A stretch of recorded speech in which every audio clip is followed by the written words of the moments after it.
तर काही भागांमध्ये जाणीवपूर्वक लाईन बंद करावी लागलेली आहे, ती आपण लवकर रिस्टोर करतो आहोत. काही भागांमध्ये इमर्जन्सी अशा पद्धतीनं त्या ठिकाणी आपल्याला काही काम करावं लागणार आहे.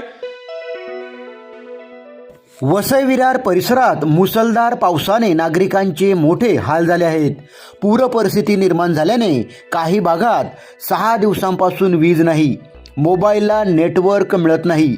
अनेक घरामध्ये पाणी गेल्याने रहिवाशांना मोठा आर्थिक फटका सहन करावा लागत आहे.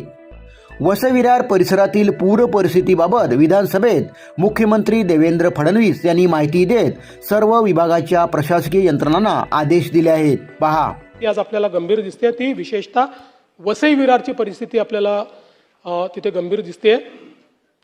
जवळपास रोज 100 mm पेक्षा जास्त पाऊस हा 1 जुलैपासून त्या ठिकाणी चाललेला आहे आणि त्यात 6 जुलैला 325 मिलीमीटर, 7 जुलैला 202 मिलीमीटर आणि जवळपास 72 तासात 672 मिलीमीटर इतका पाऊस त्या ठिकाणी पडलाय.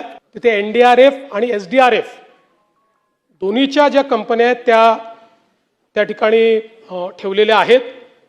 सगळ्या मोबाईल कंपन्यांची चर्चा करून, कारण मोबाईलचं नेटवर्कही तिथे गेलं आहे, कारण तो जो मोबाईल कंपनीचं इन्फ्रास्ट्रक्चर आहे ते डॅमेज झालेलं आहे, ते देखील ठीक करण्याचं काम चाललेलं आहे. विशेषतः जे आपलं इलेक्ट्रिसिटीचं इन्फ्रास्ट्रक्चर आहे ते मोठ्या प्रमाणात डॅमेज झालेलं आहे. त्यामुळे काही भागांमध्ये जाणीवपूर्वक लाईन बंद करावी लागलेली आहे, ती आपण लवकर रिस्टोर करतो आहोत. काही भागांमध्ये इमर्जन्सी अशा पद्धतीनं त्या ठिकाणी आपल्याला काही काम करावं लागणार आहे, ते काम देखील सुरू केलेलं आहे. कोकण क्षेत्रातल्या या सर्व